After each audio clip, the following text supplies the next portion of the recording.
అబ్బీ బనానే ఏ Phir queue రకే చూడండి అడిగితే fresh ఇచ్చా అంటున్నాడు. ఇది ఆల్రెడీ సెకండ్ టైం పాడైపోయింది ఇచ్చాడు.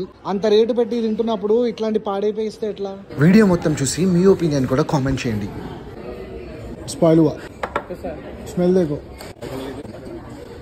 చట్నీస్ లో పాడైపోయిన చట్నీ. మేనేజర్ రమ్మంటే రావట్లేదు, అక్కడ ఉన్నాడు దూరంలో. సో అంత లాంగ్ లో ఉన్నాడు మేనేజర్, రమ్మంటుంటే రావట్లేదు. అబ్బీ బనానే ఏ ఫిర్ క్యూ రకే సర్ కో బులో బులో మేనేజర్ కు బులో. చూడండి అడిగితే ఫ్రెష్ ఇచ్చా అంటున్నాడు.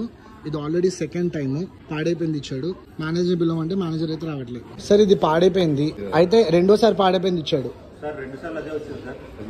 ఇప్పుడు ఫ్రెష్ గా చేశాడు. ఇప్పుడు నేను ఇంత అడిగితే ఫ్రెష్ గా చేసి ఇచ్చారు. ఇప్పుడు అదే నా ఇంత అడగాల కస్టమర్. బిల్లు ఏమైనా తక్కువ ఉందా? అంత రేటు పెట్టి తింటున్నప్పుడు ఇట్లాంటి పాడైపోయి ఇస్తే ఎట్లా? ఇందాక నుంచి మేనేజర్ని పిలవమంటే ఇప్పుడు వచ్చారు మీరు 10 minutes తర్వాత. అక్కడే ఉన్నారు మీరు, నేను రాను అని పంపిస్తున్నారు. ఇందాక నుంచి చూసా. అదే ఇప్పుడు తయారు మరి పాడైపోయింది ఎందుకు ఇచ్చారు అంటున్నాను. సరే తిని చెప్పండి పాడైందో లేదో. తేడా ఉందా లేదా? తేడా ఉందా? మరి పాడైంది ఎట్లా ఇస్తారంటున్నా నేను. ఒప్పుకుంటారా పాడైందని? ఒప్పుకున్నారు కదా.